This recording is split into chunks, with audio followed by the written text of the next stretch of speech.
Good morning, students. Today we will discuss about the third step of nursing process, that is planning. Okay, in our previous PPT we have already discussed about assessment and nursing diagnosis. In assessment we collect the data, we validate that data, organize the data and document that data. And in diagnosis what we have done, we have learned how to formulate the nursing diagnosis, how to write a nursing diagnosis, that is the client's problem. Okay, and in diagnosis PPT we have seen various nursing diagnoses given by Nanda. Now continuing that steps, today we will see the planning. So let's start with the planning. Third step of the nursing process. This is when the nurse organizes a nursing care plan based on the nursing diagnosis. Nursing diagnosis वाली slide में भी मैंने आपको बताया था diagnosis is very important. जब problem पता चल जाएगी क्लाइंट की तो उसी के बेसिस पे हम क्या करेंगे, प्लान करेंगे, हम गोल सेट करेंगे, प्रायोरिटी डिसाइड करेंगे. तो बहुत इंपॉर्टेंट है, डायग्नोसिस के बेसिस पे ही प्लानिंग होती है.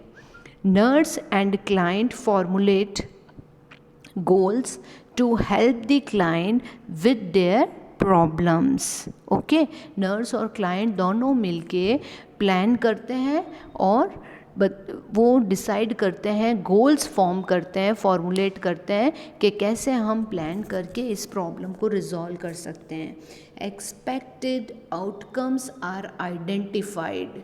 हम प्लानिंग में क्या करते हैं, गोल सेट करते हैं. जैसे जो भी प्रॉब्लम हो तो हमें इसको रिलीव करना है. अगर पेशेंट को पेन हो रहा है तो टू रिलीव द पेन, हमारा गोल क्या होगा, प्लान क्या होगा कि हमें पेन को रिलीव करना है. तो जो भी केयर हम दे रहे हैं उसके आउटकम्स क्या क्या होंगे, वही प्लानिंग में गोल्स डिसाइड होंगे. तो expected outcomes are identify. Interventions का मतलब nursing orders are selected to aid the client reach these goals. Planning वाले प्रोसेस में ही इंटरवेंशन डिसाइड करते हैं. इंटरवेंशंस का मतलब नर्सिंग एक्शंस, वो सारे हम डिसाइड करते हैं प्लानिंग में कि इस गोल को अचीव करने के लिए हमें ये इंटरवेंशंस करने पड़ेंगे, ये नर्सिंग ऑर्डर्स को फॉलो करना होगा. अगेन हम देखते हैं planning involves decision making and problem solving. हम इसमें डिसाइड करते हैं गोल और उसको सॉल्व करते हैं. It is the process of formulating client goals and designing the nursing interventions required to prevent, reduce or eliminate the client's health problem. इसमें हम गोल फॉर्मुलेट करते हैं, गोल डिसाइड करते हैं. क्यों करते हैं?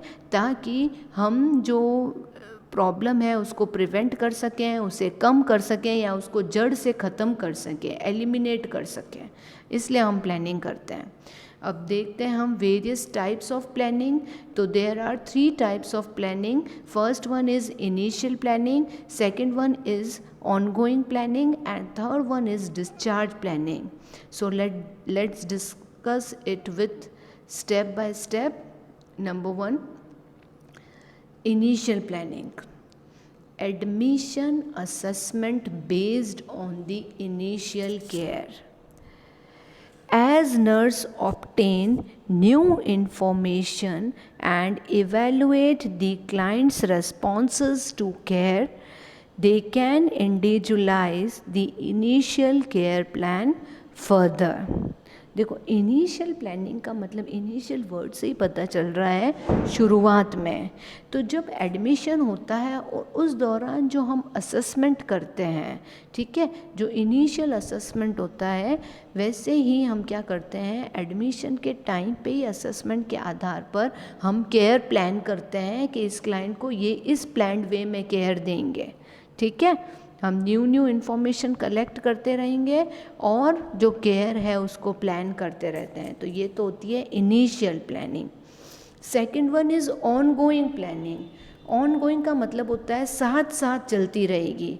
जैसे हम क्लाइंट को केयर देंगे या क्लाइंट के साथ काम कर रहे हैं, वैसे वैसे हम अपनी केयर को प्लान करते रहेंगे। जैसे कि done by all nurses who work with the client. Ongoing planning also occurs at the beginning of a shift as the nurse plans the care. ठीक है, अगर शिफ्ट हमारी जो शुरुआत हो रही है शिफ्ट की तब से लेके उसके एंड तक चलती रहेगी, या क्लाइंट के साथ जैसे जैसे काम कर रहे हैं वैसे प्लानिंग चलती रहेगी। अब ऑनगोइंग प्लानिंग के क्या क्या पर्पस हैं? क्लाइंट के साथ काम करते करते उसको केयर देते देते, जैसे मेडिसिन देनी है तो मेडिसिन देते देते हम उसको उससे इंफॉर्मेशन कलेक्ट करके प्लान कर लें। तो क्या पर्पज़ है इनके? First one is to determine any changes in client's health status. Second one, to set priorities for the client's care.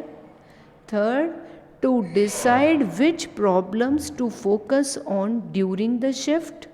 Fourth one, to coordinate the nurses' activities so that more than one problem can be addressed at each client contact. तो हमारे क्या क्या purpose होते हैं ongoing planning के? First one तो हम changes determine करते रहें क्लाइंट का हेल्थ स्टेटस। ठीक है, कि हेल्थ स्टेटस में कोई चेंजेस तो नहीं आ रहे हैं। हम प्रायोरिटी सेट करने के लिए ऑनगोइंग प्लानिंग करते हैं। हम डिसाइड करने के लिए कि कौन सी प्रॉब्लम पे हमें फोकस करना है। और नर्स क्या करती है? कोऑर्डिनेट करने के लिए एक्टिविटीज़ के एक साथ एक से ज़्यादा प्रॉब्लम अगर हो तो हम ऑनगोइंग प्लानिंग के साथ साथ प्लान करते रहें। ठीक है, तो फर्स्ट वन हमने डिस्कस किया था initial planning, second is ongoing planning, third one is discharge planning. देखो सबके आगे जो वर्ड लिखा हुआ है उसी से क्लियर हो रहा है। डिस्चार्ज प्लानिंग का मतलब क्या है कि क्लाइंट का जब डिस्चार्ज होने वाला है उस दौरान हम क्या प्लान करते हैं कि घर पे जाके उसको कैसे केयर देनी है, कैसे फॉलोअप करना है, वो सब। तो discharge planning is the process of anticipating and planning for needs after discharge. मतलब ये पता लगाने के लिए कि ये डिस्चार्ज के बाद क्लाइंट का कौन ध्यान रखेगा, क्या वो खुद रख सकता है, कैसे प्लान करनी है care. Discharge planning is a crucial part of comprehensive health care and should be addressed in each client's care plan to be given that day. ठीक है, हमें डिस्चार्ज प्लानिंग को डिस्चार्ज के दौरान प्लान करके जो डिस्चार्ज टिकट पे हमें लिखना भी होता है, क्लाइंट को भी बताना होता है कि इस वे में आप जो अपने को केयर प्रोवाइड कर सकते हैं। सो देखिए, फर्स्ट वन असेसिंग हमने कर लिया, डायग्नोसिस हमें कर लिया। अब हम आज डिस्कस कर रहे हैं प्लानिंग। अब प्लानिंग प्रोसेस में क्या क्या स्टेप्स होंगे? तो नंबर वन, प्रायोरिटाइज प्रॉब्लम्स या diagnosis. Second one is formulate goals या desired outcomes. Third one is select nursing interventions and fourth one is write nursing interventions. तो हम देखते हैं ये प्लानिंग प्रोसेस और प्लानिंग प्रोसेस के क्या क्या स्टेप्स हैं। First one is setting priorities.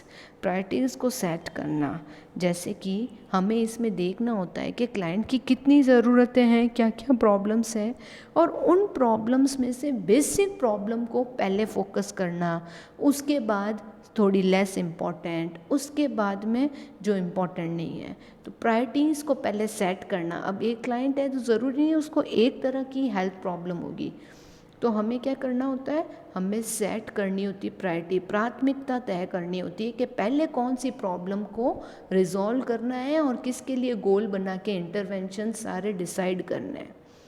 Second step होता है establishing client goals, desired outcomes. Second step में हम क्या करते हैं? जैसे फर्स्ट में हमने प्रायोरिटी डिसाइड कर ली, हमने एक प्रॉब्लम उठा ली कि ये वाली प्रॉब्लम को हमें पहले रिजॉल्व करना है, तो हम उस प्रॉब्लम के लिए गोल डिसाइड करते हैं कि इस प्रॉब्लम को सॉल्व करने के लिए हमारा ये गोल है।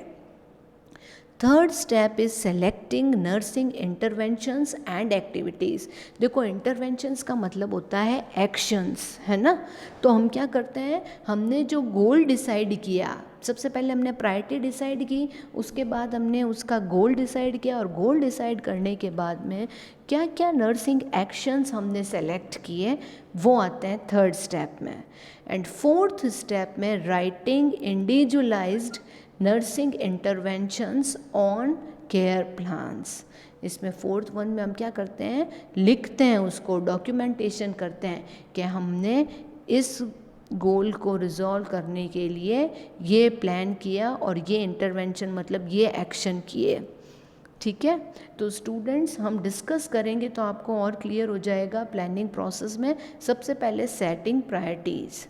Setting priorities, the nurse begin planning by deciding which nursing diagnosis requires attention first, which second and so on। यही मैंने आपको बताया था, सेटिंग प्रायोरिटी में हम डिसाइड करते हैं कि कौन सी नर्सिंग प्रॉब्लम या नर्सिंग डायग्नोसिस को सबसे पहले अटेंशन चाहिए, फिर सेकेंड प्रॉब्लम, और ऐसे करके सो ऑन आगे आगे चलता रहेगा। Nurses frequently use Maslow's hierarchy of needs when setting priorities। तो इसके लिए हम प्रायोरिटी सेट करने के लिए एक पिरामिड शेप में होता है Maslow's hierarchy of needs, उसके थ्रू हम सेट करते हैं अपनी प्रायोरिटीज़। मैंने ये अपनी क्लास में भी डिस्कस किया था, आप सबके पास नोट्स हैं Maslow's hierarchy of needs के, ये रहा उस पिरामिड शेप में। तो ये आपको अगेन ड्रॉ करना है। हाँ, आप सबको अच्छे से पता है मास्लोज हायरार्की ऑफ नीड में हम बॉटम टू टॉप जाते हैं। सबसे इम्पॉर्टेंट चीज़ बॉटम में होती है, फिर लेस इम्पॉर्टेंट और सबसे जो लीस्ट इम्पॉर्टेंट है वो ऊपर वाली चीज़ है। और हमारा सबका एम होता है सेल्फ एक्चुअलाइजेशन को अचीव करना। तो सबसे पहले हम प्रायोरिटीज़ में क्या क्या सेट करते हैं, अपने फिजियोलॉजिकल नीड्स। फिजियोलॉजिकल नीड्स कौन सी है, food, water, warmth, rest. Second priority होती है सेफ्टी नीड्स, इसमें security and safety. Third priority belongingness and love needs, इसमें इंटीमेट रिलेशनशिप्स, फ्रेंड्स, ये सब आते हैं। Fourth one is esteem needs, esteem में prestige and feeling of accomplishment. And fifth one is self actualization, इसमें achieving one's full potential including creative activities. Okay, तो सबसे ज़्यादा इम्पॉर्टेंट है फिजियोलॉजिकल नीड्स। ठीक है, ये हमने अपनी क्लास में बहुत अच्छे से डिटेल में डिस्कस किया है। आप सब इसको लर्न करिएगा और इसके अकॉर्डिंग ही हम प्रायोरिटी सेट करते हैं। जो बॉटम में है वो सबसे इम्पॉर्टेंट है। ओके, उसके बाद सेफ्टी नीड्स, फिर थर्ड नंबर पे बिलोंगिंगनेस, फोर्थ नंबर पे एस्टीम एंड फिफ्थ नंबर पे सेल्फ एक्चुअलाइजेशन। तो setting priorities, it is the process of establishment of preferential sequence for addressing nursing diagnosis and interventions. The client and nurse decides which nursing diagnosis require attention primarily, which secondary, and so on. Instead of rank according diagnosis, nurse can group them as having high, medium or low priority, requires minimal nursing support। तो यही है जो हमने पहले discuss किया था कि हम प्रेफरेंस के अकॉर्डिंग सीक्वेंस बना देते हैं। सबसे पहले प्राइमरी नीड्स आती हैं, फिर सेकेंडरी नीड्स आती हैं और आगे टर्शरी वगैरह। अगर हम ऐसे 1 2 3 मार्किंग नहीं देके हम अपनी प्रायोरिटीज़ जो है उसको रैंक कैसे दे सकते हैं, सबसे इम्पॉर्टेंट को हाई, जो लेस इम्पॉर्टेंट है वो मीडियम, और वो बहुत ही कम इम्पॉर्टेंट है उसको लो प्रायोरिटी में रख सकते हैं। ठीक है, नाउ जो हम प्रायोरिटी में जो गोल सेट करते हैं, जो सेकंड स्टेप है हमारा गोल सेट, उसमें हमारे जो गोल्स हैं वो कैसे होने चाहिए। Goals are patient centered and एक निमोनिक यूज़ करते हैं स्मार्ट। स्मार्ट में S stands for specific, our goal should be specific, M for measurable, A for attainable, R for relevant and T for time bound। एक example के through, जैसे measurable और कैसे specific होंगे। Specific मतलब पर्टिकुलर क्लाइंट के लिए पर्टिकुलर गोल होना चाहिए, मेजरेबल जिसको हम मेज़र कर सकें, अटेनेबल मतलब गोल ऐसे होने चाहिए जिनको अचीव किया जा सके, ऐसे नहीं जो इम्पॉसिबल चीज़ें हैं वो गोल आप बना रहे हैं। रिलीवेंट एकदम ट्रू होने चाहिए, वैलिड होने चाहिए। Time bound, specific time duration के अंडर हमें उनको अचीव कर लेना चाहिए। ये गोल्स की कैरेक्टरिस्टिक्स हैं। जैसे कि for example patient will walk 50 feet, 50 कदम चलेगा पेशेंट, ठीक है। Patient will eat 75% of meal, तो ये गोल है, ये अटेनेबल है, स्पेसिफिक है, ठीक है। अब हम देखते हैं establishing client goals and desired outcomes, ठीक है। तो इसमें जो हमने सबसे पहले प्रायोरिटी सेट की, उसके बाद हम अब क्या करेंगे, गोल को इस्टेब्लिश करेंगे, फॉर्मुलेट करेंगे। After establishing priorities the nurse and client set goals for each nursing diagnosis. Okay, हमारा एक एक नर्सिंग डायग्नोसिस के लिए अलग अलग गोल होगा, ठीक है। Goal broad, improved nutritional status, desire outcome specific चीज़ है, गेन 1/2 kg बाय 2 वीक्स। तो देखो हमारा गोल है कि क्लाइंट अगर खाना नहीं खा रहा है, डिजीज़ कंडीशन के कारण वीक हो गया है, तो हमारा गोल था to improve nutrition status, client का न्यूट्रिशन स्टेटस को बढ़ाना है। अब हमने इसके लिए क्या गोल सेट किया कि बढ़ाने के लिए क्या, कि जो क्लाइंट है वो गेन करेगा 1/2 kg बाय 2 वीक्स, 2 वीक्स के अंदर अंदर 1/2 kg वो गेन कर लेगा। तो ये गोल देखो मेजरेबल है ना, स्पेसिफिक है और टाइम बाउंड है। तो ये समझे तुम, ये जो कैरेक्टरिस्टिक्स हैं ये सारे इस गोल में आ रही है, और ये अटेनेबल भी है, इसको अचीव किया जा सकता है, और रिलीवेंट भी है, पॉसिबल है, ट्रू है। तो देखो अब गोल जो हम सेट करते हैं वो 2 तरह के हो सकते हैं, short term goal and long term goal. Short term goals मतलब होता है देन 6 वीक्स ऑफ पीरियड, ऐसे गोल्स जिनको अचीव्ड कर लें हम 6 वीक्स के अंदर अंदर। Long term goals, goal achieved by 6 weeks and more. जो गोल्स अचीव कर लें 6 वीक्स के अंदर वो तो शॉर्ट टर्म, और 6 वीक और उससे ज़्यादा लग जाए वो लॉन्ग टर्म। तो ये हो गया हमारा गोल के बारे में और उनकी कैरेक्टरिस्टिक्स के बारे में। अब हम आ रहे हैं अपने थर्ड स्टेप पे, प्लानिंग के जो थर्ड स्टेप है, selecting nursing interventions and activities. देखो स्टूडेंट्स, आपको कंफ्यूज नहीं होना है, अगेन रिपीट कर रही हूँ कि जो प्लानिंग का प्रोसेस है उसमें सबसे पहले हम प्रायोरिटी सेट करते हैं। प्रायोरिटी सेट करते हैं, जो सबसे हाईएस्ट प्रायोरिटी उसको पहले हम इम्पोर्टेंस देंगे, और उसके लिए हम यूज़ कर रहे थे Maslow's hierarchy of needs. Second में हमने इस्टेब्लिश किए गोल, फॉर्मुलेट किए गोल, जो प्रायोरिटी सेट की थी उसके लिए हमने गोल सेट किया। अब हमने गोल तो सेट कर दिया, लेकिन उसको अटेन करने के लिए क्या क्या नर्सिंग एक्शंस करेंगे वो आएंगे इंटरवेंशंस में। Nursing interventions and activities are the action not a nurse performs to achieve client goals, ठीक है। वो एक्टिविटीज़ जो कि हम क्लाइंट के लिए कर रहे हैं। Types of nursing interventions, intervention कौन कौन से, जैसे कि टाइप्स ऑफ नर्सिंग इंटरवेंशन में सबसे फर्स्ट है इंडिपेंडेंट इंटरवेंशन।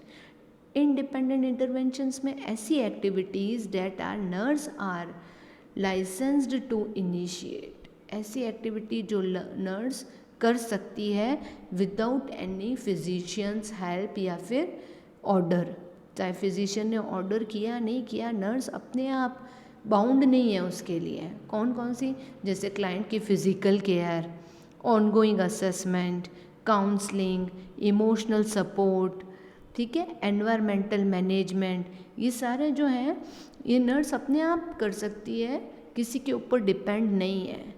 सेकंड में देखो डिपेंडेंट इंटरवेंशंस ऐसे होते हैं जो फिजिशियन ऑर्डर को फॉलो करते हुए करना है, नर्स अपनी मर्जी से नहीं कर सकती।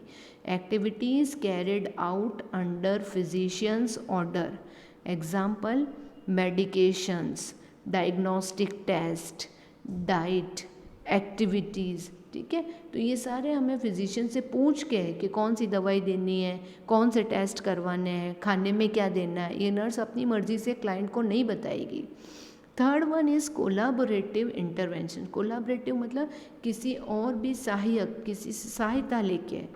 Nurse carried out in collaboration with other health team members such as physiotherapies, social worker. तो फिजियोथेरेपीज देने के लिए नर्स को साथ में फिजियोथेरेपिस्ट के साथ कोलाबरेट करके जो है क्लाइंट की हेल्प करनी होगी, एक्सरसाइज करवानी होगी। डाइटिशियन, तो इसमें जो न्यूट्रिशनिस्ट होते हैं या डाइटिशियन होते हैं उनकी हेल्प लेके क्लाइंट को न्यूट्रिशन अवेलेबल करवाना। फिजिशियंस अगेन डॉक्टर की हेल्प के थ्रू। Example crutch walking. अब क्रच वॉकिंग का मतलब बैसाखी के थ्रू चलना। एम्पुटेशन हो गया, एम्पुटेशन वर्ड मैंने आपको पहले भी बताया था। एम्पुटेशन मतलब कटिंग ऑफ या फिर रिमूवल ऑफ एक्सट्रीमिटीज़, हाथ या पैर का कट करके शरीर से अलग कर देना। तो अब उसमें बैसाखी के थ्रू चलना होगा, उसको बोलते हैं क्रच वॉकिंग। तो क्रच वॉकिंग सिखाने के लिए जो है फिजियोथेरेपिस्ट चाहिए होगा, नर्स को साथ में, है ना। तो ये सारे हैं टाइप्स ऑफ इंटरवेंशंस। इंटरवेंशंस का मतलब होता है नर्सिंग एक्शंस, जो नर्स एक्ट करती है, जो वर्क करती है, ठीक है। अब देखो लास्ट स्टेप है प्लानिंग प्रोसेस का, writing nursing orders. After choosing appropriate nursing interventions, the nurse write those on care plan on nursing order। जो भी नर्स ने इंटरवेंशंस को चूज़ किया उसको नर्स जो है नर्स प्लानिंग ऑर्डर में लिखती है, अपने ऑर्डर में लिखती है। Components of nursing order. अब नर्सिंग ऑर्डर कैसे होता है, डेट का एक कॉलम होगा, एक्शन, कंटेंट, टाइम और साइन। तो डेट में नर्स लिखेगी कि इस डेट को एक्शन क्या किया, मॉनिटर किया, क्या कंटेंट एरिया था, क्या मॉनिटर किया, तो वाइटल साइंस मॉनिटर किए। कब कब किए, तो एवरी क्वार्टरली है ये, ठीक है, हर 4 घंटे में, एवरी 4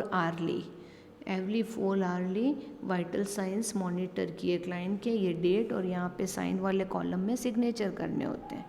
अगेन जैसे नेक्स्ट एग्जांपल, आप डेट की जगह डेट लगानी होती है। एक्शन क्या किया, ऑस्कल्टेट किया। ऑस्कल्टेट मतलब स्टेथोस्कोप की हेल्प से बॉडी साउंड सुनते हैं, ऑर्गन की साउंड सुनते हैं। यहाँ पे किसको ऑस्कल्टेट किया आपने, अब्डमन को किया। कब कब, एवरी, देखो क्यू का मतलब एवरी 6 आवरली, हर 6 घंटे में ऑस्कल्टेट किया पेशेंट का अब्डमन। तो students, this is all about the planning process. It is the third step of nursing process, ठीक है। तो प्लानिंग में हमने क्या क्या देखा, हमने सबसे पहले तो देखी प्लानिंग इंट्रोडक्शन। प्लानिंग क्या होता है, थर्ड स्टेप है, ये हमने देखा था सबसे पहले। इंटरवेंशंस का मतलब नर्सिंग ऑर्डर्स। फिर हमने देखा प्लानिंग की क्या डेफिनेशन होती है, इसमें क्या करते हैं, तो इसमें हम गोल फॉर्मुलेट करते हैं, ठीक है। टाइप ऑफ प्लानिंग कितनी है, 3 तरह की। इनिशियल प्लानिंग में क्या होगा, जब एडमिशन के दौरान डेटा कलेक्ट करके प्लान करते रहेंगे। ऑनगोइंग में क्लाइंट के साथ काम करते वक्त हम प्लान करते रहें। और फिर हमारा आया डिस्चार्ज प्लानिंग। डिस्चार्ज प्लानिंग में क्लाइंट का डिस्चार्ज के टाइम हम जो प्लान करते हैं और क्लाइंट को एड्रेस करके लिख के भी देते हैं, जो केयर प्लान करते हैं।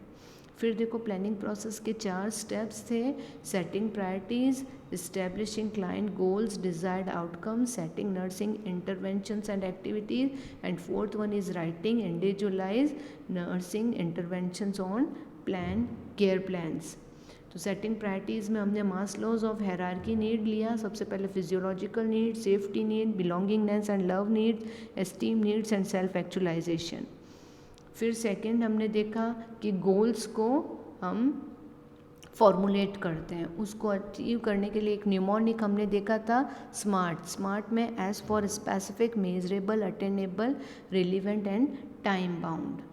उसके बाद में हमने जो गोल देखा है उसकी रिगार्डिंग हमारे नर्सिंग इंटरवेंशंस चूज़ करते हैं। नर्सिंग इंटरवेंशंस में नर्सिंग एक्टिविटीज़ आती हैं। तो इंडिपेंडेंट इंटरवेंशन जो नर्स अपने आप कर सकती है, किसी के अंडर में नहीं काम करना होता है। डिपेंडेंट में फिजिशियन के अंडर डिपेंड होती है, उनके ऑर्डर को फॉलो करती है। और कोलाबरेटिव इंटरवेंशंस में किसी के हेल्प लेते हुए कोलाब्रेशन में। Last one is writing nursing order. तो ये मैंने आपको बताया कि नर्सिंग ऑर्डर में हम जो प्लान किए वो एक्टिविटीज़ को कैसे लिखते हैं। सो स्टूडेंट्स, आई होप आपको समझ में आया होगा। Thank you so much. आपको ये रजिस्टर में नोट डाउन करना है and send me. Okay, thank you, stay safe.